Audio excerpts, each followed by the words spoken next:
Essa palavra já está queimando no meu coração, já tem umas 3 semanas. E nós viemos de um mês inteiro, onde estávamos sendo ministrados sobre gratidão. E que forma mais linda de mostrar gratidão a alguém do que com as nossas ações e atitudes, ou seja, servindo. Mas nós não devemos somente servir aquelas pessoas que fazem algo por nós e nós estamos retribuindo. Nós temos que estender a mão a pessoas que às vezes a gente não conhece, que a gente não tem intimidade, mas estão precisando tanto de nós. Servir é um ato de amor e ele inclui muitas atitudes. Então, nós podemos assim prestar grandes e pequenos serviços. Mas nós devemos fazer sempre por amor ao nosso próximo.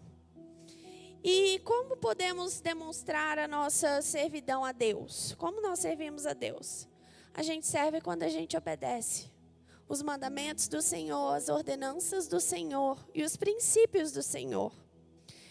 Então eu trouxe alguns versículos e passagens para conversar com vocês essa noite, falar um pouquinho. Eu espero que Deus provê aí para eu lembrar de tudo que eu planejei falar, amém?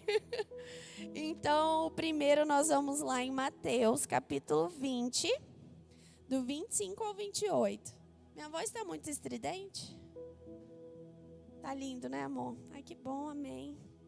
Ok, eu consigo ler ali. Ok, vamos lá. Então, Jesus, chamando-os para junto de si, disse: Bem sabeis que pelos príncipes dos gentios são estes dominados e que os grandes exercem autoridade sobre eles. Não será assim entre vós, mas todo aquele que quiser entre vós fazer-se grande, que seja vosso serviçal. E qualquer que entre vós quiser ser o primeiro, que seja vosso servo, bem como o Filho do Homem não veio para ser servido, mas para servir e para dar a sua vida em resgate de muitos. Amém? E nessa passagem, a palavra servo no hebraico é doulos. E eu trouxe 3 traduções, né, para vocês. Então, no hebraico, a palavra doulos significa ser involuntariamente um escravo, um servo por necessidade ou um servo voluntário, totalmente dedicado, com frequência, portanto, em um sentido qualificado de submissão. Então, nós entendemos com o significado dessa palavra que ser servo é muito mais do que ajudar alguém esporadicamente, com um simples gesto singular, de uma vez só, ou de vez em quando. Então, Jesus nos chama para sermos servos uns dos outros, para estarmos como escravo uns dos outros, com frequência em nossas ações. Amém? E o nosso maior exemplo de servo fiel é Jesus. Ele veio nessa terra para nos mostrar o verdadeiro significado de servidão através do seu caráter e da sua obediência. E lá em Filipenses 2, do 5 ao 8, temos assim. Ok.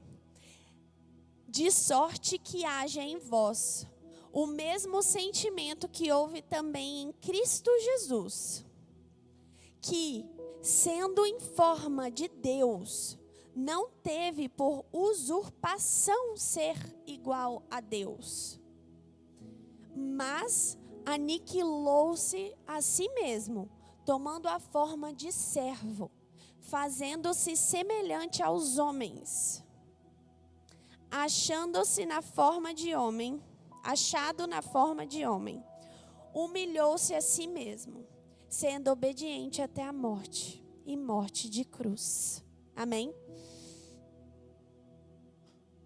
Então, esse texto nos mostra a atitude de servo de Jesus através da humilhação. Toda autoridade nessa terra e nos céus foi dada a Jesus Cristo. Ele reina sentado à direita de Deus Pai.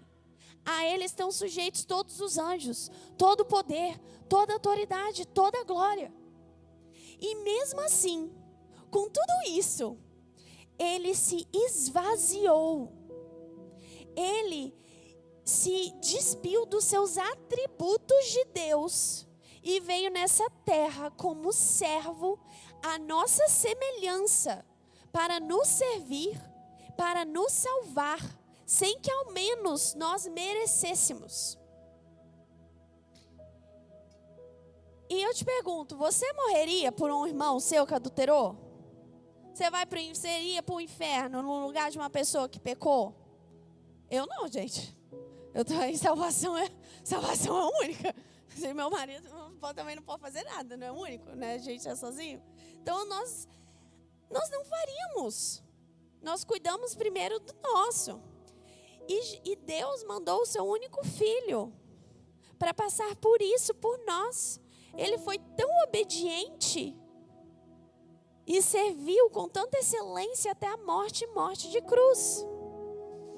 E o próximo versículo que eu quero falar com vocês, que é forte ao demonstrar a atitude de Jesus como servo fiel, é lá em João 13, do 12 ao 15.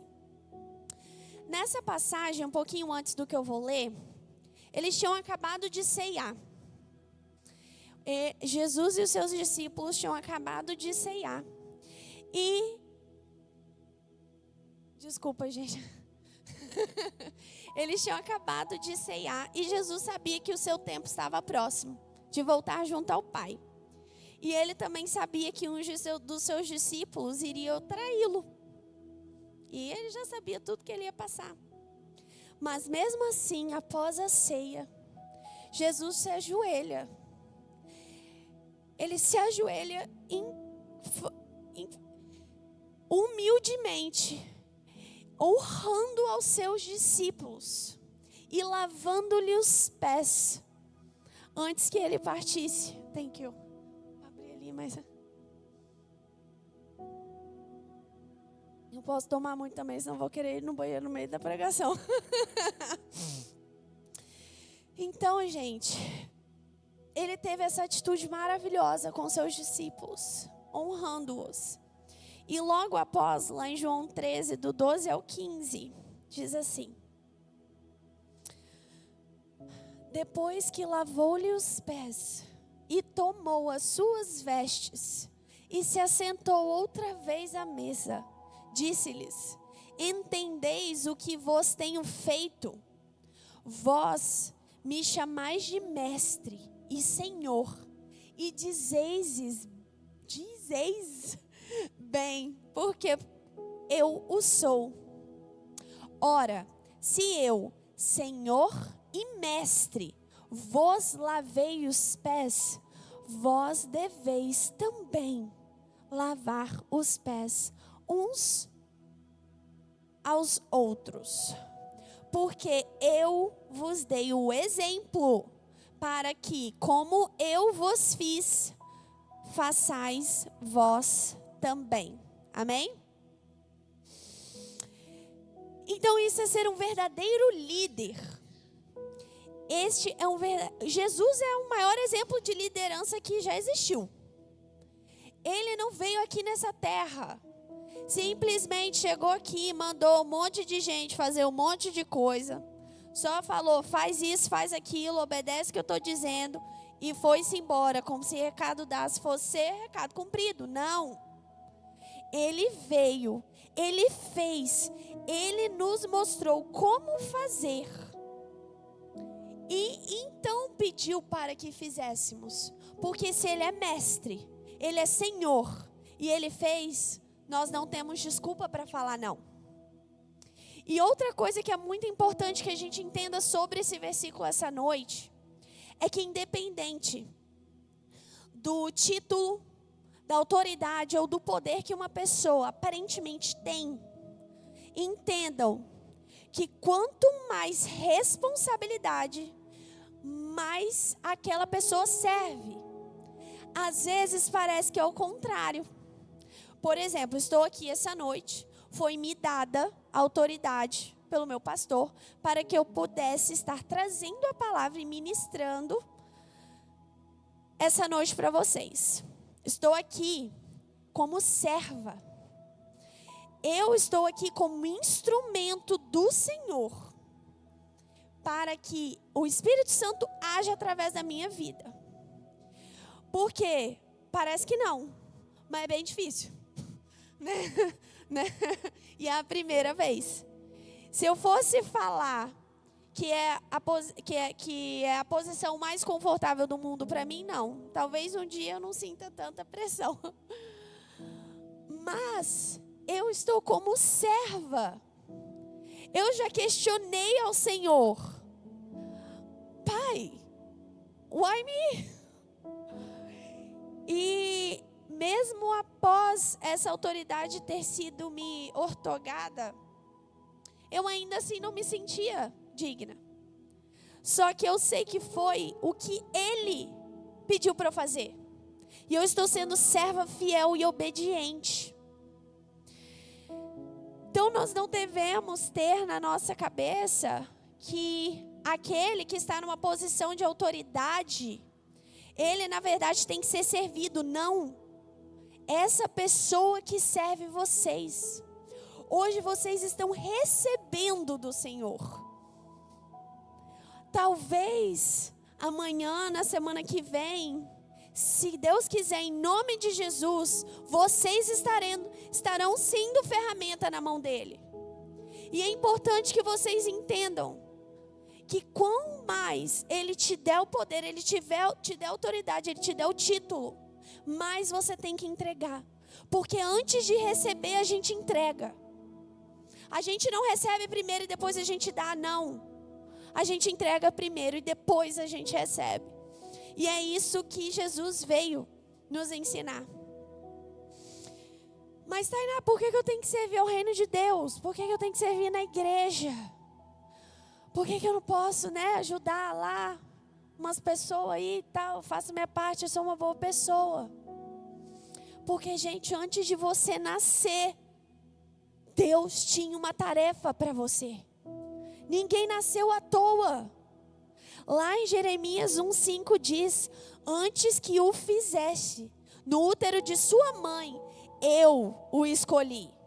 Antes que você nascesse, eu o separei para uma obra especial. E, gente, uma obra especial não é só para pastor, não é só para missionário, não. Uma obra especial é para aquela pessoa que ela sabe que ela tem um dever, uma função, uma tarefa a cumprir no reino do Senhor.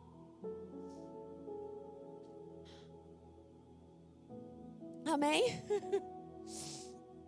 Ninguém vive por acaso. Deus tem uma tarefa para cada um de nós. Então, no reino de Deus, você vai ter uma posição, você vai ter um lugar, você vai ter um propósito e você vai ter uma função. João 15:16 diz: vocês não me escolheram, mas eu os escolhi para irem e darem fruto, fruto que permaneça. Gente, vocês foram chamados para frutificar no reino de Deus. Estamos chegando no final do ano.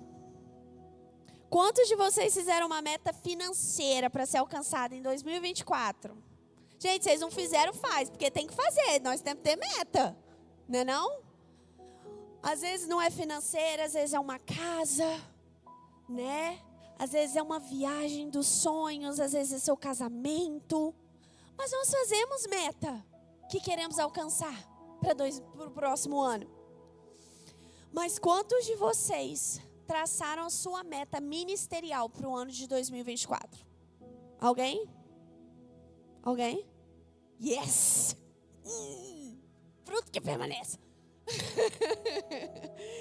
Gente, Nós nos ocupamos muito em traçarmos meta para tudo. Mas a gente não pensa no mais importante. Não tem nada de errado em traçar todas as outras metas.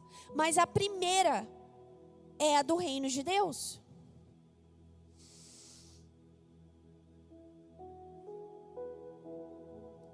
Então, o que você quer alcançar para o reino de Deus em 2024? O que acontece também, não sei se acontece com vocês, às vezes é só em uns dos outros estados ou lá no Brasil, aqui não. Mas nós nos inspiramos demais em pessoas bem-sucedidas no reino de Deus. Bem-sucedidas não é financeiramente, mas aquelas pessoas, uau, que pessoa ousada, que pessoa posicionada, que, né, servo fiel. Nós nos espelhamos, às vezes, em pregadores multinacionais, que pregam para nações. Assim, milhares de pessoas aceitam Jesus durante a pregação deles. A gente foca nisso. Não, o Senhor deve ter me chamado para isso, mas eu... Não me entenda mal. É maravilhoso. A pessoa, o galardão da pessoa que carrega milhares e salva milhares de almas para o reino de Deus e não se desvia, vai ser grande. Não sei nem se a pessoa vai... É só porque o corpo é glorificado, senão nem ia conseguir nem carregar, né? Mas o problema é quando a gente foca em objetivos tão surreais, que parece tão longe de ser alcançado, que às vezes dá até preguiça. Tipo assim, gente, eu não vou ser assim, né? Então eu vou ficar aqui no meu banquinho, no meu cantinho, do meu jeitinho, porque aquilo dali não é para mim. Eu acho que não vai dar. E realmente, às vezes não vai dar mesmo. Porque o seu chamado é diferente do que aquela pessoa.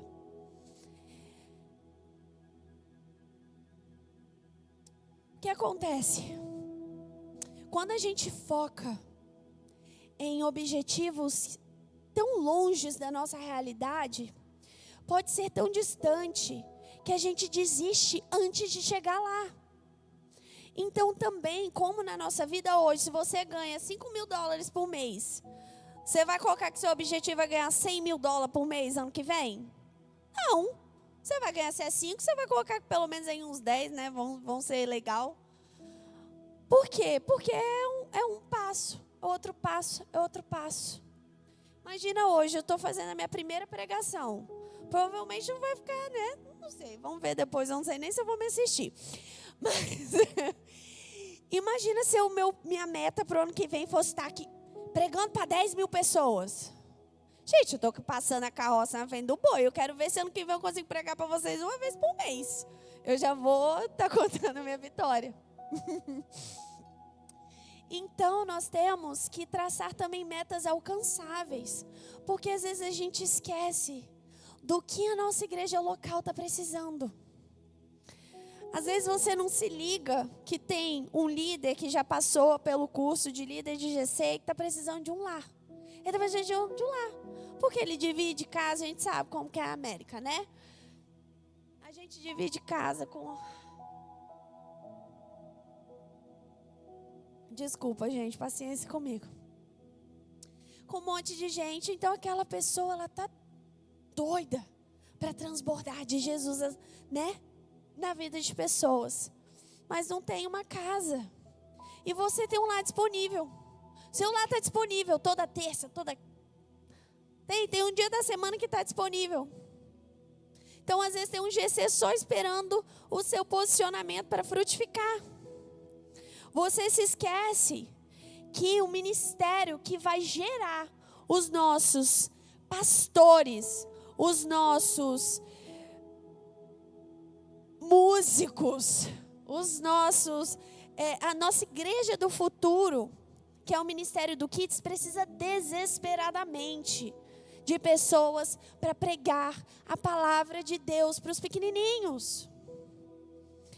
Eu poderia ficar aqui a noite toda falando de cada ministério que precisa de pessoas posicionadas em Cristo para crescer e frutificar cada vez mais. E por que você está falando tudo isso? Porque, às vezes, a gente se sabota. Porque se você fosse falar para mim que há 2 anos atrás, que eu estaria no púlpito trazendo a palavra, eu ia falar, sonhou e caiu da cama. Sabe aquela assim, tipo, brincadeira sem graça, 1º de abril, não é? Não. Realmente era algo surreal para mim. Mas desde isso, eu não pensava nisso. Eu simplesmente vim com meu coração aberto e falei, Senhor, eu vou fazer o que você quiser que eu faça. Então, meu primeiro ministério foi no VIP. Foi fazer café dos voluntários.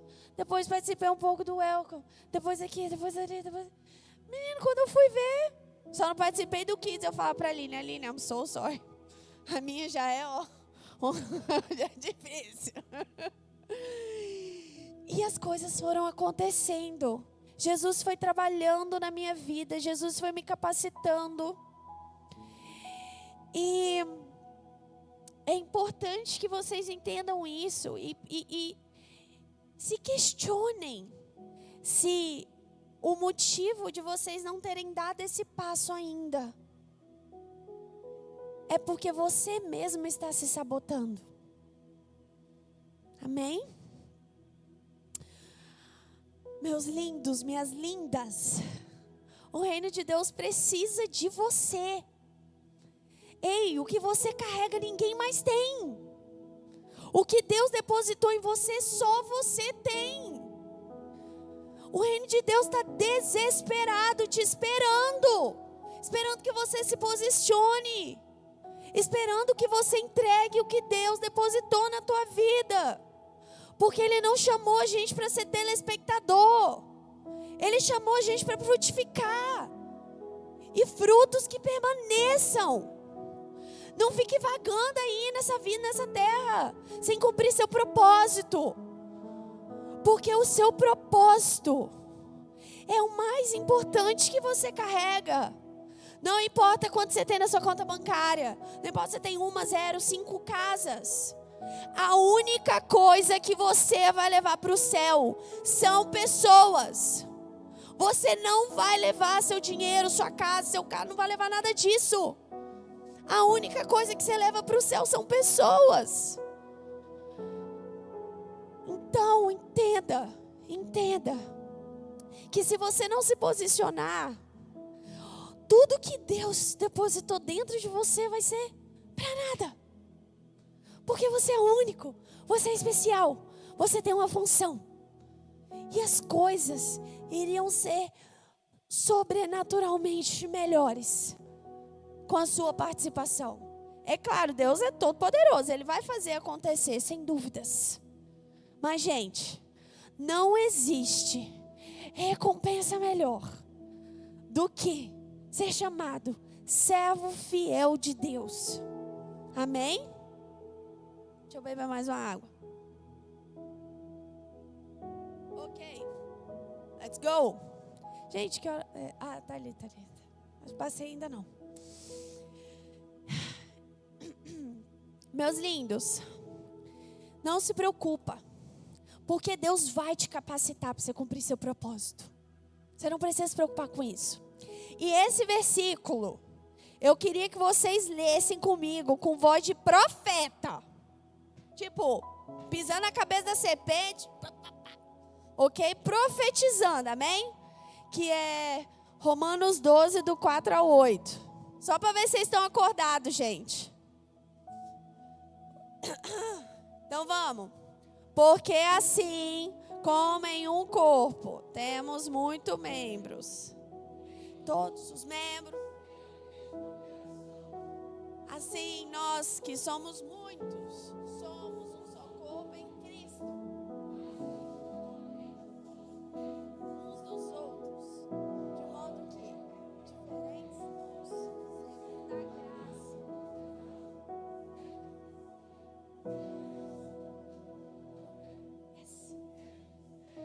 Seja ministrado, seja ensinado a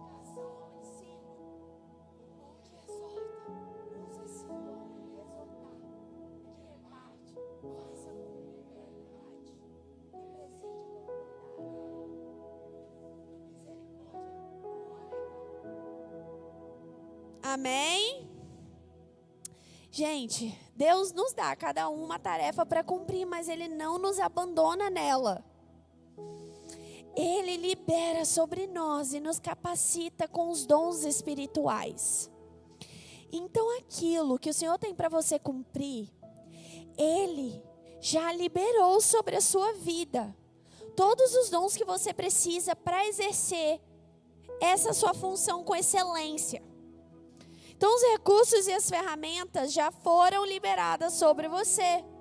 O que você precisa é se posicionar, se relacionar intimamente com Deus e acessar tudo isso. Basta você acessar, porque no mundo espiritual isso já foi liberado sobre a sua vida. Amém? Então, eu acredito, eu creio que quando você começar a exercer os seus dons espirituais, as pessoas nessa cidade serão curadas através da sua intercessão. As pessoas serão reanimadas na fé através da tua pregação. Pessoas vão ser curadas pelo seu sorriso, pelo seu abraço. Elas vão chegar aqui desanimadas, mas quando elas verem você, elas vão se curar. Elas vão sair daqui transformadas. Pessoas serão salvas, almas serão salvas para Cristo, através do seu testemunho. Então não guarda para você o que Deus está te chamando para você usar no reino dele. Porque, gente, essa igreja, ou qualquer outra, mas a igreja floresce quando os membros estão posicionados e exercem esses dons. Amém? E meus queridos, no final dos tempos, nós prestaremos contas de todas as nossas obras. Ok? Porque lá em Romanos 14, 12 diz: assim cada um de nós prestará contas a Deus. E o versículo que eu queria ler com vocês está em 2 Coríntios, do 5 ao 10.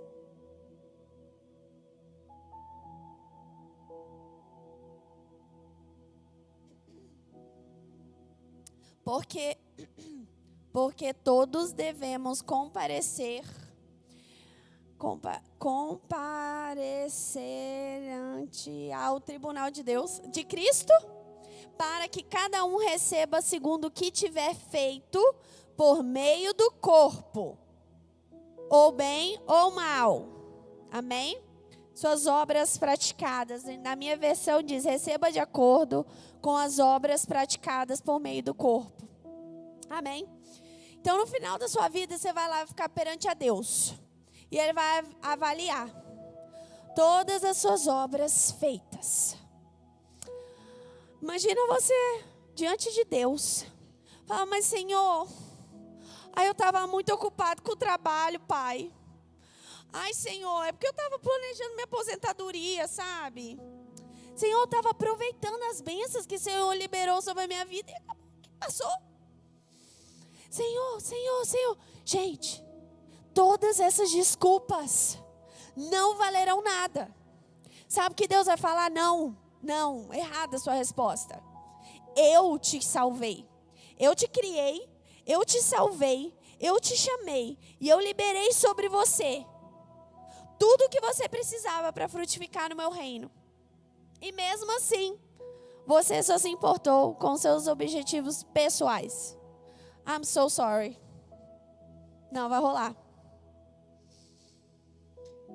Então, meus queridos, se você ainda não está envolvido em algum ministério, qual a desculpa que você está dando? Você acha que vai colar na hora que tu chegar lá? Deus quer trabalhar através da sua vida. Ele quer fazer coisas sobrenaturais. Ele vai impactar uma geração, a próxima geração. E nós devemos viver de maneira intensa o nosso chamado. Porque não importa quanto tempo a gente viveu, importa a intensidade de como nós vivemos. E eu sei que essa é importante também. Deus vai nos recompensar por tudo isso. Lá em Colossenses 3:23 é meu último versículo, gente, I promise. Bíblia. Ok. E tudo quanto fizestes, fazei-o de todo o coração, como ao Senhor, e não aos homens, sabendo que recebereis do Senhor o galardão da herança, porque Cristo, o Senhor, servis. Meus amigos, vocês não estão fazendo para homens, vocês estão fazendo para Deus. Eu sei que servir a Deus é difícil, muitas vezes é difícil.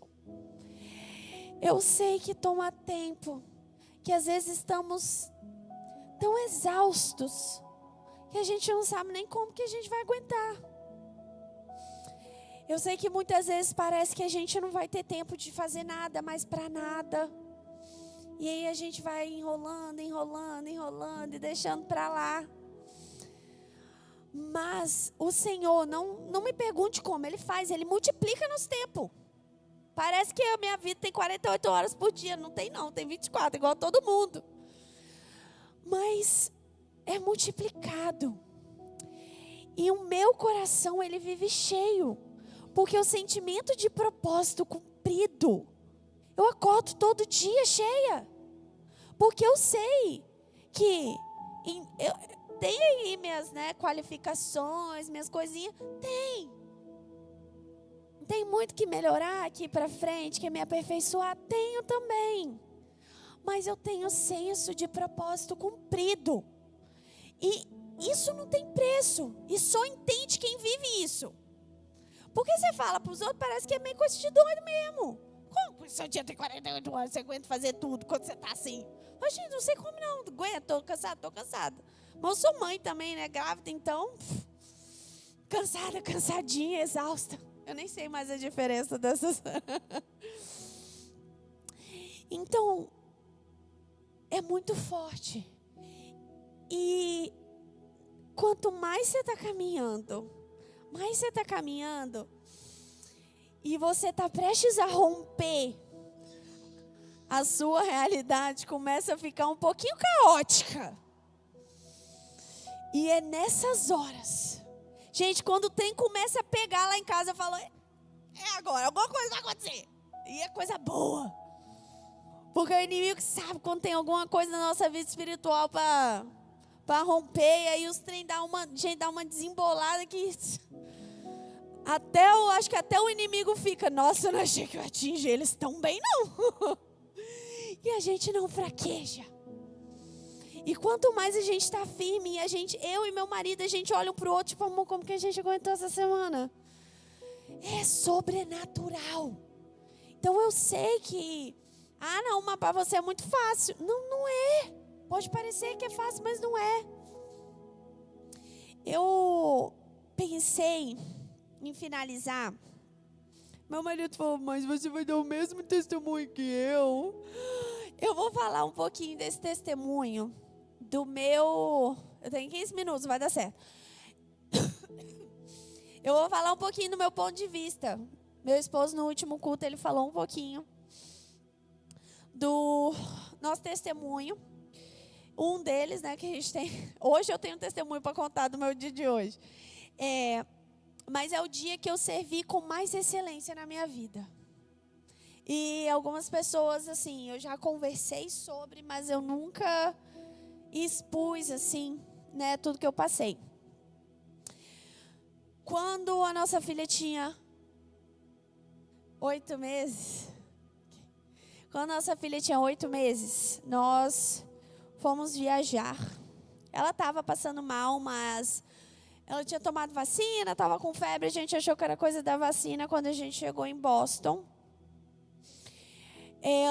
acordamos de manhã, ela começou a vomitar demais, e a gente se desesperou e levou ela no hospital.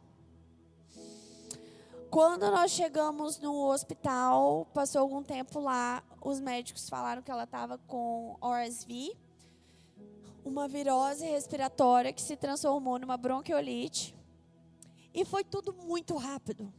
Ela começou assim, a piorar drasticamente a cada 30 minutos que passava.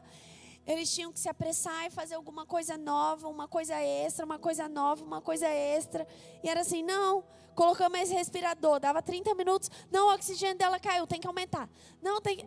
Em 4, 5 horas que a gente estava lá, ela foi de estar com febre, vomitando, para ficar internada na UTI.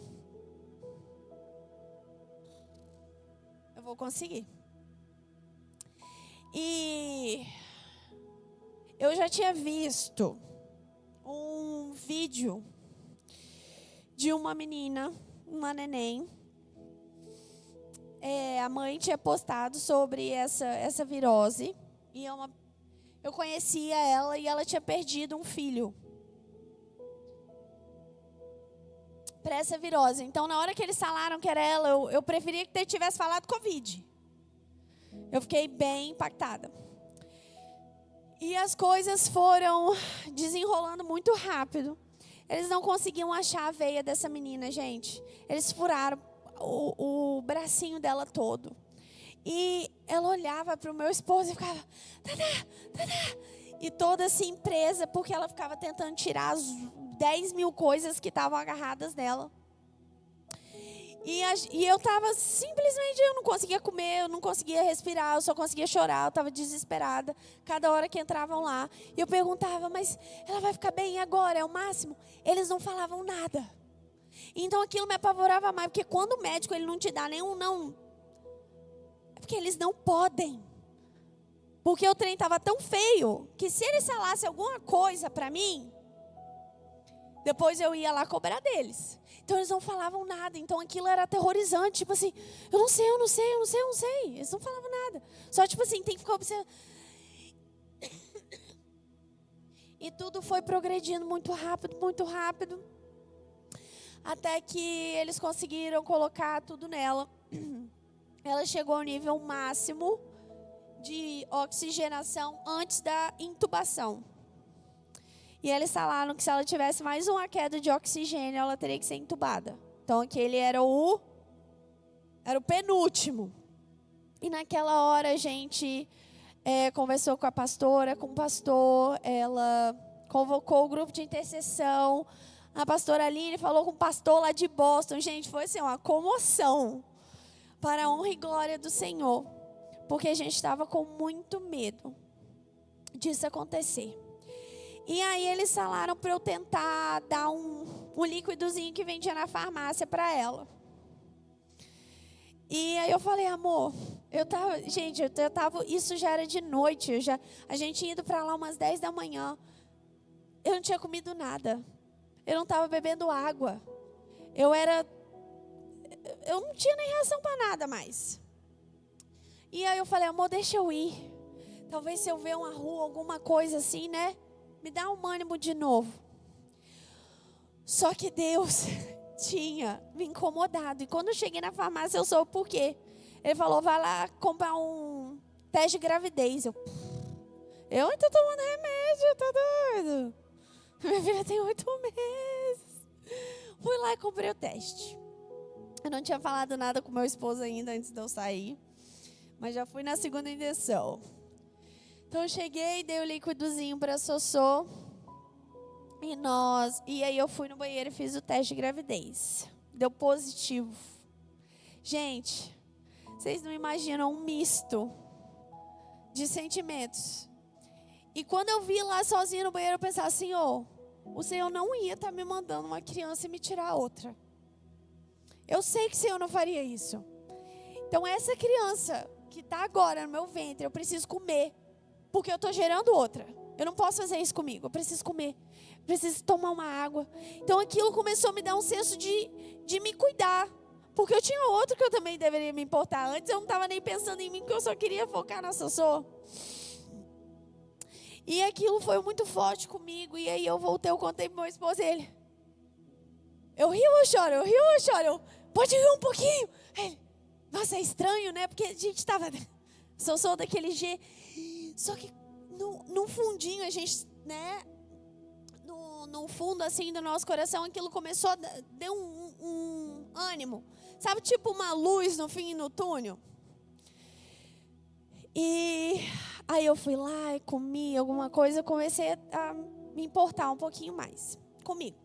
Aquela noite a gente teve que passar a noite inteira acordado com ela no colo. E foi assim, aterrorizante, porque ela se mexia de 10 minutos, tirava as coisas, entrava gente. E a gente ficava preocupado, enfim. Depois de uns 2 dias ela começou a demonstrar uma melhora. E em 4 dias, para a honra e glória do Senhor, nós estávamos fora daquele hospital. A Sossô estava recuperada. Ainda tivemos a chance de ver uma neve antes de pegar o nosso voo. Foi bem a tempo, foi no dia que a gente foi liberado. E alguns foram, acho que, umas 3 semanas depois, né, amor? Ia ter o jantar de Valentine's aqui na igreja. Era numa sexta-feira e no sábado a gente já tinha combinado com metade da igreja o chá revelação. Então tava aquela animação, já tinha feito teste, já tinha comprado tudo, tava tudo ready.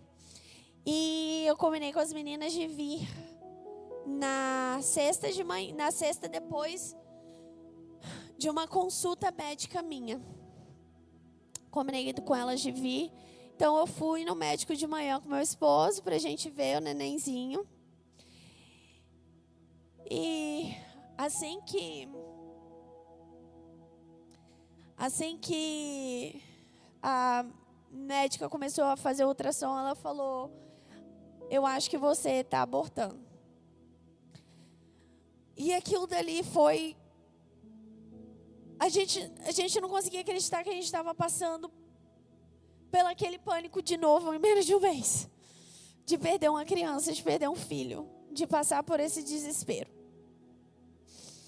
E ela conversou um pouco, deixou um pouco a gente a sós, a gente saiu de lá em prantos. E ele falou: amor, eu sei que você tem muito para fazer hoje. Gente, era um jantar para 40 e poucas pessoas, né? 20 e poucos casais. E na época, né? Tem um tempo, a gente não tinha tanta gente disponível para ajudar. Então era assim, tipo, é isso aí, você tem que fazer. E ele falou: amor, vai para casa, descansa, toma um banho, liga, né? Ele fala com a pastora. Faz o que for melhor para você nesse momento. Eu sei que deve estar difícil. Eu fui para casa. Fui sozinho. Ele não conseguiu ficar em casa. Ele estava tão triste de conseguir chorar, que ele teve que sair de casa. Ele foi trabalhar. Ele estava assim, desolado. E meu marido, ele queria tanto esse neném. Tanto, gente. E eu fui e tomei um banho. E quando eu tomei banho, eu parei assim, eu sentei na cama, falei: Senhor, eu não aguento sair hoje. Eu não aguento sair da minha cama hoje. Só que ele ministrou muito forte no meu coração. Foi assim, absurdo. Falou: uai, quando dá para você sair, você vai. Quando não dá, você fica. Hoje não é sobre você. Você precisa entregar o que eu te coloquei para fazer. Porque talvez eu não vou ter tempo, né? De levantar outra pessoa. Mas essa noite não é sobre você. Amanhã, minha filha, se você quiser, pode ser tudo sobre você. Mas hoje não. Hoje é sobre mim. Hoje é sobre o que eu quero fazer. O que eu quero transformar na vida de cada casal essa noite. E eu preciso de você lá. Então você não vai ficar nessa cama. Você vai levantar e vai fazer. Porque se fosse só para ser fácil, todo mundo fazia. Se você quer realmente me servir com tudo que você tem, você vai levantar dessa cama e você vai. E eu só tinha falado para uma pessoa até então. E pelo meu desespero, eu só pedia para a pessoa não falar nada, mas que ia ter revelação no outro dia, gente. Imagina, eu só falei, cancela tudo. Cara, cancela. Como assim cancela? Perdi meu neném, cancela. Então aquilo dali gerou um pânico na pessoa, né? E aí eu sumi. Aí ela falou com o pastor Lucas e com a Letícia. Então quando eu cheguei na igreja, eles estavam aqui. E nós tivemos um momento, nós três, e aquilo foi muito forte. Porque dói muito. E as pessoas à sua volta, elas sentem aquela dor. E ela mesma falava, filha, pode ir, eu fico aqui, eu faço. Falou, não, eu não posso ir. Deus falou para mim que eu não posso ir, eu tenho que ficar, eu tenho que servir. E outra, não é para ninguém saber. Vocês vão saber, ninguém vai saber. Liguei para a pessoa e falei, amor, ninguém vai saber, não conta para ninguém. Porque se as pessoas soubessem, elas iam chegar aqui e ia fazer essa noite sobre mim. Ia vir todo mundo ficar falando comigo, né? Tentar me animar, me acalmar. Ia perder o foco. Falei, não. Eu sei que vai ser difícil. Mas eu não quero que ninguém saiba. Então eu fiquei aqui o dia inteiro. Só fui em casa, tomei o banho, voltei com meu esposo. E aí, quando a gente chegou, foi muito difícil, porque... Gente, as pessoas sabiam da revelação no outro dia. Literalmente todas as pessoas na noite me perguntaram, e aí, é boy or girl? Eu sou team boy, eu sou team girl. Cada pessoa que me perguntava era uma facada. E eu tinha que sorrir. Linda, maravilhosa, é pai, sei lá o quê. Ninguém podia perceber a minha frustração, a minha tristeza. Porque senão eu ia fazer totalmente ao contrário do que Deus tinha me pedido. Então eu passei horas com um sorriso no rosto, fingindo que era o melhor dia da minha vida. Até que tudo passou, gente, foi maravilhoso. Foi assim, o que Deus fez aquela noite foi sobrenatural. Não foi a gente decorou. Mas, através da obediência, fidelidade, posicionamento, Ele pôde fazer. Porque Ele precisa da ferramenta, do recurso dele.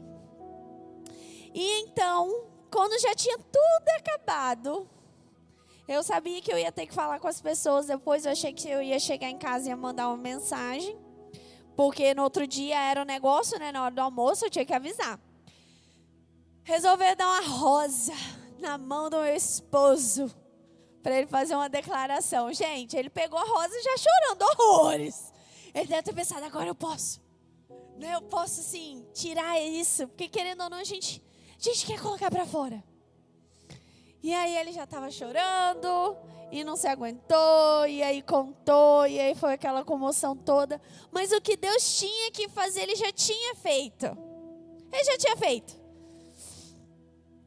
Então, aquele dia, Deus me quebrou. Ele me quebrou, Ele me pisou. O seu lugar de serva do jeito que você tiver. Não é só na alegria. E aquilo dali me fortaleceu de uma maneira indescritível. Hoje eu sei que eu posso passar por qualquer coisa que a gente dá conta. É por isso que as tribulações hoje não nos afetam tanto, que a gente no final da semana a gente até ri depois de conquistou elas. E para honra e glória do Senhor, estamos carregando o nosso next baby Matthew, baby boy, que ele tanto pediu ao Senhor. E tudo é na hora certa, do jeito certo, da maneira que Ele quiser, né? O importante é a gente entender isso. Existe um propósito para que tudo isso aconteceu. E o meu filho, minha filha, aquele dia que eu descobri, acho que o Senhor até levou porque cumpriu o propósito que Ele mandou. Foi Ele que me salvou naquele hospital. Foi ela que me salvou. Porque quando eu vi minha filha daquele jeito, eu não tinha esperança. Eu não tinha, eu estava praticamente falecida já. Então aquela criança, eu creio que ia cumprir o propósito. Que Deus colocou ela nessa terra. Com muita excelência. Porque nos salvou, nos deu esperança, nos fortaleceu. E mesmo assim, até hoje, essa criança ainda testifica tanto em nossos corações. E acredito que irá ainda no futuro.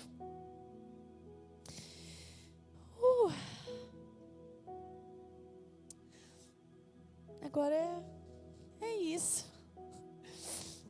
Meus irmãos, foi maravilhoso estar com vocês essa noite.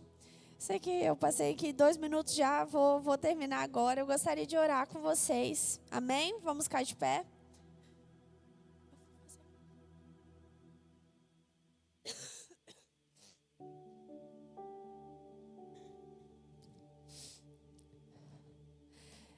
Senhor, meu Deus, meu Pai, eu quero te agradecer, Pai, por tudo que o Senhor derramou sobre nós essa noite, papai. Pai, eu creio que vai ter um romper na vida de cada pessoa que está aqui, Pai. Que pessoas vão finalmente alcançar os seus propósitos, Pai. Que o coração dessas pessoas tenha sido transformado para que o seu reino frutifique, Senhor. Pai, obrigada por ter ministrado no coração de cada um deles. Eu sei, Pai, que foi feita tua vontade nesta noite, Pai. Estamos aqui, Pai, somente como um vaso nas tuas mãos, Jesus, para que a tua vontade seja feita, Pai. Porque o Senhor é maravilhoso, o Senhor é o mesmo hoje, ontem e será para todos sempre, Pai. Meus irmãos, eu gostaria que vocês colocassem as mãos no coração de vocês e orassem assim comigo. Senhor, Pai eterno, se eu andei desviado dos seus caminhos, eu volto hoje ao seu encontro, papai. Pai, estou aqui entregando minha vida em tuas mãos, Pai. Porque tu és o meu Senhor. Tu és o meu Salvador. E eu quero fazer a diferença nessa geração, papai. Pai, eis-me aqui. Faça de acordo com a tua vontade, Pai. Pai, eu não quero ficar longe de ti. Porque, Pai, um dia em tua presença vale mais do que 1000 fora dela, papai. Meu querido, se você fez essa oração pela primeira vez, se você entregou pela primeira vez os seus caminhos na mão do Senhor, até o 3, eu vou contar até 3, e se você entregou pela primeira vez ou está retornando à casa do Senhor, eu gostaria que você levantasse a sua mão no 3. Amém? 1, 2, 3. Amém? Amém?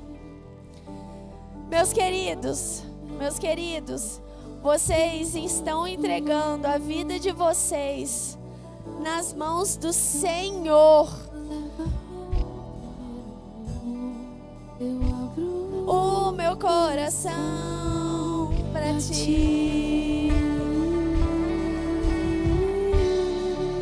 Só quero a ti, nada mais. Santo é o teu nome, Senhor. Nada mais. Bom, como que é o seu nome, meu brother? O seu nome? Marcelo. Hoje é um dia muito especial. Você vê aqui na frente. E na Lagoinha a gente tem um costume. A gente faz na terra o que os anjos estão fazendo no céu. Quando um pecador, quando uma alma se rende nos pés do Senhor, a gente faz festa. E aqui na Lagoinha não é diferente. Então vamos contar até 3. E quando a gente é uma igreja falha, a gente erra, mas a gente é unidade para caminharmos junto, olhando para Ele. A gente não olha para mim, não olha para os músicos, não olha para o pastor, a gente erra, mas olha para o Senhor. Como a Thay falou sobre propósito, Deus quer cumprir o seu propósito, Ele quer te abraçar, Ele quer cuidar de você, nós queremos cuidar de você, como os líderes aqui da igreja. Pode contar com a gente, em nome de Jesus. Amanhã a gente vai ter o culto, quer ver vocês aqui de novo. E quando eu contar até 3, olhe para trás, voluntários vão te abraçar, pessoas vão vir te abraçar. Vamos lá, Legacy, vamos lá, Lagoinha Sarasota. Então, e 1, e 2, e 3, bem-vindo, meu garoto, Deus abençoe. Nada mais, e nada mais, nada além de ti, só quero a ti, e nada mais, e nada mais, nada além de ti. Bom, pessoal, por hoje é só. Muito obrigado por todos. Que o Senhor leve cada um de vocês em paz, cuidado na estrada. E amanhã teremos culto às 10 da manhã. E se você quer dormir um pouquinho a mais, também temos culto às 7 da noite. Amém? Amo vocês. Ano que vem eu quero todos vocês aqui na sequência dos cultos do Legacy, em nome de Jesus. E também tem nosso hangout dia 16. Vamos lá comer uma carne, vamos lá, uma resenha. E é nóis, um abraço. Valeu! Nada mais, nada mais, nada além de ti. Obrigado por assistir esse vídeo até o final e eu oro